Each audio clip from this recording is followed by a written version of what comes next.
Hello friends, இன்றைக்கி நம்ம வீடியோவில் என்ன பார்க்க போகிறோம் அப்படின்னா கேரட் பாயாசம் தான் நம்ம இன்றைக்கி பார்க்க போகிறோம். அதுக்கு முன்னாடி நம்ம சேனலை சப்ஸ்கிரைப் பண்ணாதவங்க சப்ஸ்கிரைப் பண்ணிக்கோங்க, கூட இருக்க பெல் ஐக்கானை கிளிக் பண்ணிக்கோங்க.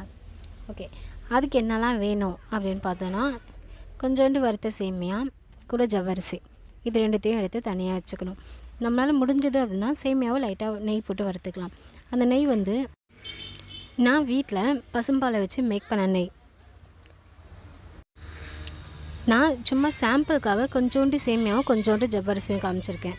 நீங்கள் உங்களுக்கு தேவையான அளவு எவ்வளவோ அந்த அளவுக்கு போட்டுக்கோங்க. ஓகே, அதுக்கப்புறம் என்ன எடுத்திருக்கேன்னா, ஒரு 3 முந்திரி பருப்பு, 2 ஏலக்காய், தேவையான அளவுக்கு கொஞ்சோண்டு ட்ரை கிரேப்ஸ் எடுத்திருக்கேன்.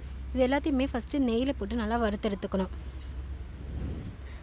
அதுக்கப்புறமேட்டு என்ன எடுத்திருக்கேன் அப்படின்னா, கேரட் ஒரு 1/4 கிலோ அளவுக்கு நான் கேரட் எடுத்திருக்கேன். அந்த கேரட்டை வந்து நல்லா தோல் எல்லாத்தையுமே சீவிட்டு நல்லா வாஷ் பண்ணிவிட்டு சீவி வச்சுக்கிட்டேன்.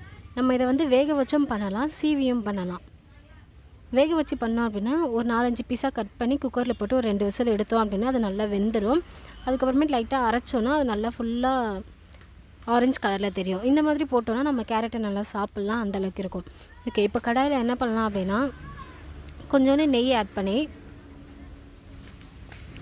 அதில் முந்திரி, திராட்சை, ஏலக்காய் 3த்தையுமே சேர்த்து நல்லா வறுத்து எடுத்துக்கிட்டேன். கொஞ்ச நேரத்துலேயே அது ஹீட் ஆனதால் நான் சீக்கிரமாக எடுத்துக்கிட்டேன். இது எடுத்து தனியாக ஒரு பிளேட்டில் எடுத்து வச்சுக்கிட்டேன். எப்பவுமே என்ன பண்ணணும் அப்படின்னா, முந்திரி, திராட்சை எல்லாத்தையுமே வந்து வறுத்ததுக்கு அப்புறம் தான் வந்து கட் பண்ணிக்கணும். ஓகே, இப்போ கேரட் அதே நெய்யில் கேரட்டை போட்டு நல்லா வதக்கி எடுத்துக்கிட்டேன். நம்ம வதக்கி எடுத்தோம் அப்படின்னா நெய்யில் வந்து கேரட்டில் ஃபுல்லாக நெய் ஆட் ஆகிருக்கும். நெக்ஸ்ட்டு அந்த பச்சை ஸ்மெல் வராது. ஒரு சிலருக்குலாம் வந்து அந்த கேரட் பச்சை ஸ்மெல் வந்தால் சாப்பிட மாட்டாங்க. ஸோ இதில் போட்டு நல்லா நம்ம வதக்கி எடுத்துக்கிட்டோம் அப்படின்னா கொஞ்சம் நல்லாயிருக்கும்.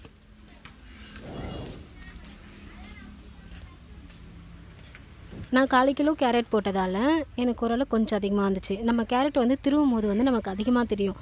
அதை நம்ம கடாயில் போட்டு கொஞ்சோண்டு வதக்கி எடுத்தோம், நெய் ஆட் பண்ணி வதக்கி எடுத்தோம் அப்படின்னா அது கம்மியாகிடும். பாயாசத்துக்கு கொஞ்சம் ஈஸியாக இருக்கும். ஒரு சைடு நான் என்ன பண்ணியிருக்கேன் அப்படின்னா, ஒரு சின்ன பாத்திரத்தில்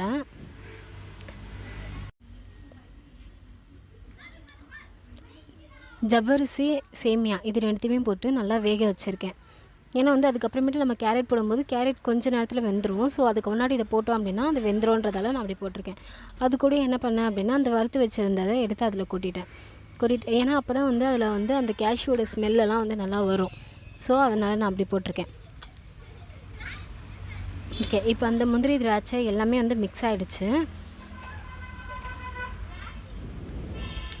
பார்த்திங்கன்னா தெரியும், ஆல்மோஸ்ட் வந்து ஜவ்வரிசி வெந்துருச்சு. கேரட்டை ஃபஸ்ட்டு நல்லா வதக்கி எடுத்துக்கணும். சிம்லேயே வச்சு நம்ம வதக்கி எடுத்துக்கணும். ஃபுல்லாக வதக்கி முடிச்சாச்சு. அதுக்கப்புறமேட்டு ஒரு பவுலில் மில்க் எடுத்திருக்கேன், ரா மில்க் எடுத்திருக்கேன்.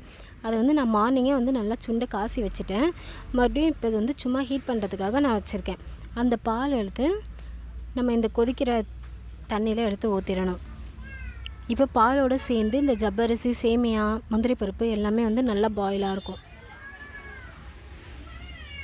இப்போ நம்ம எப்பவுமே மேக் பண்ணுற பாயாசம் ரெடி. இதில் ஒரு சிலர் வந்து கொஞ்சமாக சால்ட் ஆட் பண்ணிப்பாங்க. நான் வந்து சால்ட்டு போடலை. உங்களுக்கு வேணும் அப்படின்னா லைட்டாக பிஞ்ச் ஆஃப் சால்ட்டுன்னு சொல்லுவாங்க இல்லையா, அந்தளவுக்கு லைட்டாக எடுத்து கொஞ்சோண்டு போட்டுக்கிட்டோம் அப்படின்னா நம்ம கொஞ்சம் டேஸ்ட் வந்து டிஃப்ரெண்ட்டாக கிடைக்கும். லைட்டாக ஓகே, இது வந்து இப்போ கொஞ்சம் நல்லா மிக்ஸ் ஆகிருக்கும். இது கூட இப்போ நம்ம என்ன பண்ண போகிறோம் அப்படின்னா, நம்ம வதக்கி வச்ச கேரட்டை எடுத்து போட போகிறோம். ஏன்னா அப்போ தான் வந்து அதுவும் இதுவும் நல்லா பாயில் ஆகும்போது நமக்கு அந்த கேரட் ஸ்மெல் எல்லாமே நல்லா சூப்பராக இருக்கும். ஓகே, எல்லாத்தையும் போட்டு நல்லா பாயில் ஆகிற வரைக்கும் விட்டுறணும். நான் நல்லா ஃபஸ்ட்டு கேரட்டை நல்லா மிக்ஸ் பண்ணிக்கிட்டேன். நீங்கள் 1/2 லிட்டர் பால் எடுத்தாலுமே அது நம்ம காய்ச்ச சுண்டை காய்ச்ச கம்மியாக தான் கிடைக்கும். ஸோ 1 லிட்டர் பால் எடுத்துக்கிட்டோம்னா நமக்கு ஈஸியாக இருக்கும். சும்மா ஒரு பேர் 2 பேர் சாப்பிட்ற மாதிரி இருந்துச்சுன்னா நம்ம வந்து 1/2 லிட்டர் பால் மட்டும் எடுத்துக்கிட்டோம்னா நம்ம கொஞ்சம் ஈஸியாக இருக்கும்.